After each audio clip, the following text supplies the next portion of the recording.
Salam alaikum. Dans cette vidéo, on va essayer de résoudre l'exercice numéro 9, série numéro 3, calcul matriciel déterminant système linéaire.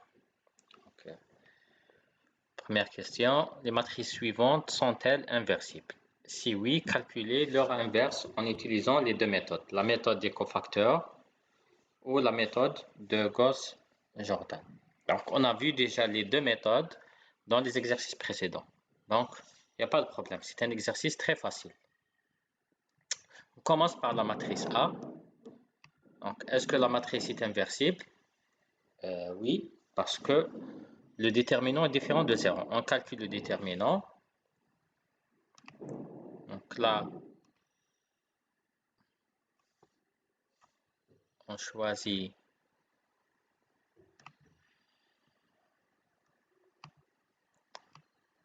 cette ligne.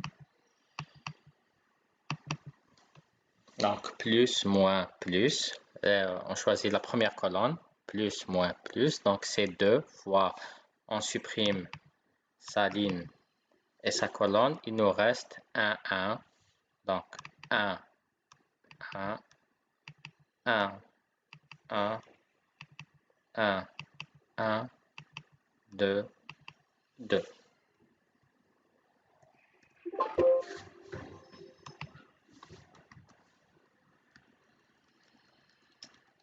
Après, on a moins, parce que on a un moins ici, plus, moins, plus, moins, après c'est un moins, donc ce moins-là. Après, on a moins 1 fois, on supprime sa ligne et sa colonne. Qu'est-ce qu'il nous reste? Moins 1, 3, 3, 1, 1, 2, 2. J'ai oublié le 3. Très bien. Même chose pour le troisième déterminant. Donc, le déterminant est différent de 0, donc la matrice est inversible. Maintenant, on va calculer l'inverse en utilisant la méthode des cofacteurs. Donc, on a la loi A moins 1 égale 1 sur déterminant de A. On a la valeur du déterminant de A, c'est 1. Donc, 1 sur 1 égale 1 fois la transposée de la comatrice de A. La comatrice de A, c'est quoi? Donc, on commence toujours, première ligne, plus, moins, plus, moins, plus, moins, après, plus, moins, plus. À chaque fois, on alterne. Après, dans le premier élément, A11, première ligne, première colonne, donc il correspond à cet élément, le 2. Donc, on élimine sa ligne et sa colonne. Il nous reste 1, 1, 1, 1, 1, 1, 2, 2. Le deuxième élément, donc deuxième ligne, première ligne, pardon, deuxième colonne. Donc cet élément, au lieu de moins 1, on élimine sa ligne, sa colonne et sa ligne. Qu'est-ce qu'il nous reste? Moins 1. Oubliez ce moins-là, le moins du déterminant. Donc c'est moins 1, 1, et moins 1, 2. Ainsi de suite. Par exemple, le 3. Donc, on élimine sa ligne et sa colonne. Et on a moins 1, 1, 1, moins 1, 1, 1. Et on utilise cette méthode pour tous les autres élément. Donc toujours, on prend l'élément, on élimine sa ligne dans la matrice initiale, on élimine sa ligne et sa colonne, et le reste, c'est le déterminant. Après, le calcul du déterminant est très facile. Par exemple, le premier déterminant, c'est 1 fois 2, 1 fois 2, moins 1 fois 1. Ça donne 1.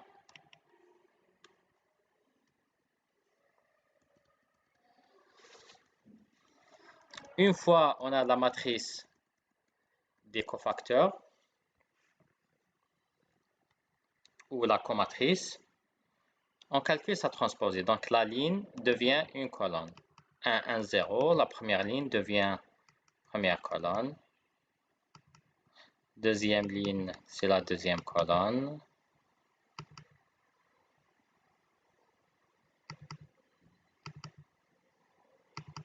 Et troisième ligne, c'est troisième ligne, c'est la troisième colonne. Après, on multiplie par 1 sur A-1, 1 sur déterminant de A, 1 sur déterminant c'est 1, donc rien ne change. Et on a A-1. Maintenant, en utilisant la méthode de Gauss-Jordan. On a vu déjà cette méthode. On met la matrice à droite, à gauche. Donc, elle est là, la matrice. Celle-là. Et à droite, on a la matrice identité. Maintenant, à travers d'opérations élémentaires, on va essayer de transformer la matrice A en une matrice identité. Et les mêmes opérations qu'on applique sur la matrice A, on les applique sur la matrice identité qui est à gauche. Et à la fin, lorsqu'on arrive à la matrice identité à gauche, on va trouver la matrice A-1 à droite. On commence les étapes. Donc, matrice identité, qu'est-ce que ça veut dire? Ça veut dire on a dans la première colonne 1, normalement 0, 0. Donc, pour trouver 1, 0, 0, première chose, on divise la ligne contenant le 2 sur 2. Donc là, on divise la ligne sur 2 et on aura un 1 ici. Et on a dit, ce qu'on applique sur la matrice à gauche, on va l'appliquer sur la matrice identité à droite. Donc là, on aura 1 sur 2 au lieu 1 dans la matrice identité. Maintenant, pour avoir un 0 ici, au lieu de moins 1, et dans la deuxième ligne et la troisième ligne, donc on a le pivot C1, donc toujours on combine entre la ligne concernée par le 0 et la ligne du pivot. Donc, pour le premier moins 1, on va sommer avec 1 pour avoir un 0. Donc, c'est L1 plus L2, L2 plus L1. Même chose ici. Donc, on combine entre moins 1 et 1. Donc, L3 plus L2 pour avoir le 0.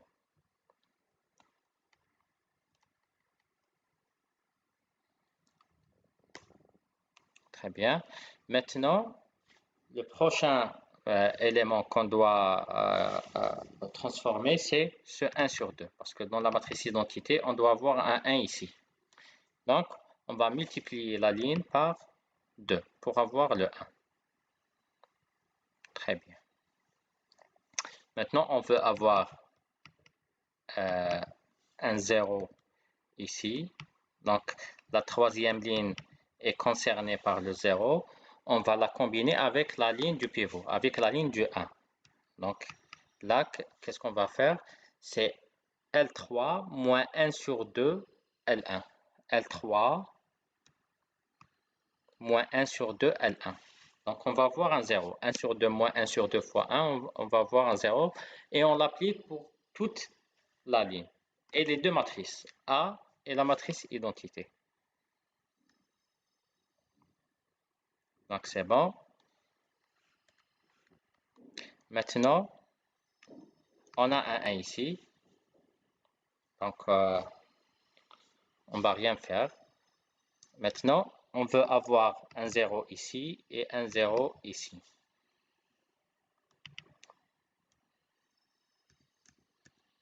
Donc, pour avoir un 0 ici, on a dit on combine entre la ligne concernée par le 0 et la ligne du pivot, la ligne de 1. Donc, c'est L2 moins 5 fois L1 pour avoir le 0. Donc, c'est 0 moins 5 fois 0, ça donne un 0. 1 moins 5 fois 0, ça donne 1. 5 moins 5 fois 1, ça donne 0. 1 moins 5 fois 0, ça donne 1. Et 2 moins 5 fois moins 1, ça donne 2 plus 5, ça donne 7. Et 0 moins 5 fois, et 0 plus 5 fois 1, ça donne, 0 moins 5 fois 1, ça donne moins 5.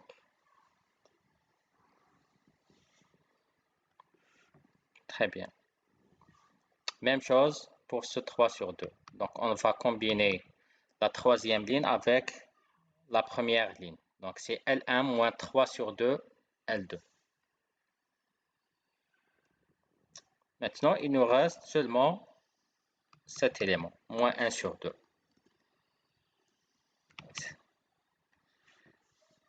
Donc, on doit avoir un 0 au lieu de moins 1 sur 2. Donc, la ligne du pivot, c'est L2. Donc, on va combiner entre moins 1 sur 2, la ligne de moins 1 sur 2 et la ligne de 1.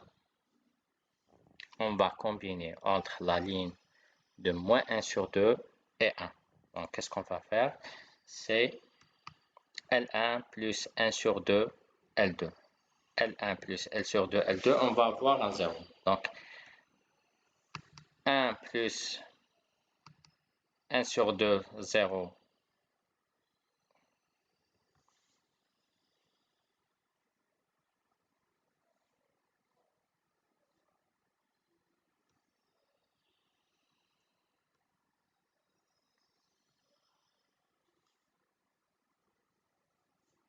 Ça donne 1.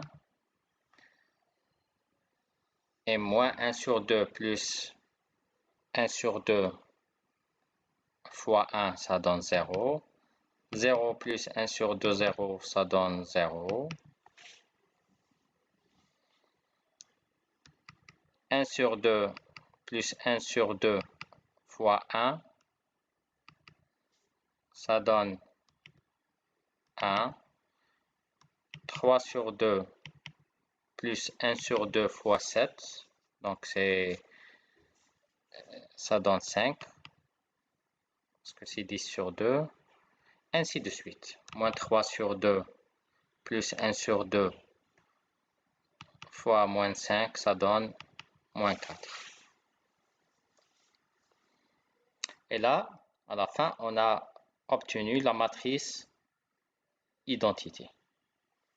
On a obtenu la matrice identité.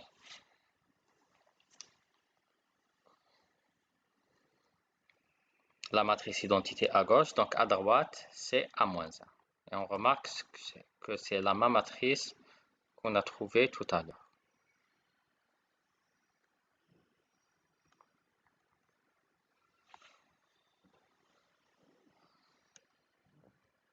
Donc là seulement, qu'est-ce qu'on remarque? Une remarque très importante.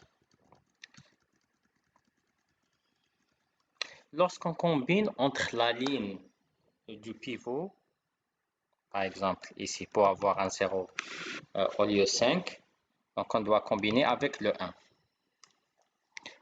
On a dit on combine L2 avec L1. Donc toujours les multiplications, c'est on multiplie toujours la ligne du pivot. Toutes les opérations, on laisse toujours la ligne concernée par le 0 telle qu'elle est. On ne la touche pas. Donc toujours, c'est la ligne concerné par le 0 plus ou moins un nombre fois la ligne du pivot. Même ici. Là, on remarque. Donc là, on pouvait mettre au lieu L2 moins 5 L3, 1 sur 5 L2 plus L3. Mais non, toujours on laisse la ligne concernée par le pivot telle qu'elle est. On multiplie toujours la ligne du pivot. C'est la ligne du pivot qui est multipliée par, ici par moins 5, et là par moins 3 sur 2. C'est tout. Maintenant, la deuxième matrice. Est-ce que la matrice est inversible? Oui, parce que le déterminant est égal à moins 3. Donc, on utilise la méthode des cofacteurs. B-1, c'est 1 sur déterminant fois la transposée de la comatrice de B. Je vous ai expliqué comment calculer la comatrice dans le premier exemple. Donc, on va avoir cette matrice. Après, on calcule la transposée. Donc, la ligne devient colonne. Première ligne, elle devient première colonne. Deuxième ligne devient deuxième colonne. Et troisième ligne, elle devient troisième colonne. Et on multiplie fois 1 sur déterminant. 1 sur déterminant, le déterminant, c'était moins 3. Donc, on multiplie fois 1 sur moins 3. Donc, tous les éléments de la matrice, de la transposée de la comatrice de B vont être multipliés par moins 1 sur 3. Et à la fin, on obtient B-1. Concernant la méthode de Gauss-Jordan, on a déjà calculé B-1 en utilisant cette méthode. Et pour cette matrice, c'était l'exercice 6, calculer A-1 en utilisant la méthode de Gauss-Jordan. On remarque que la matrice A, c'est la même matrice de l'exercice B. Donc la matrice A de l'exercice 6, c'est la matrice B dans l'exercice 9. Et je vous ai expliqué ces étapes.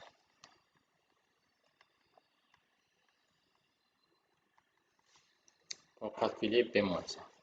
C'est tout.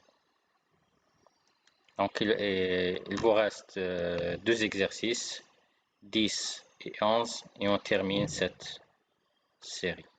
Bon courage.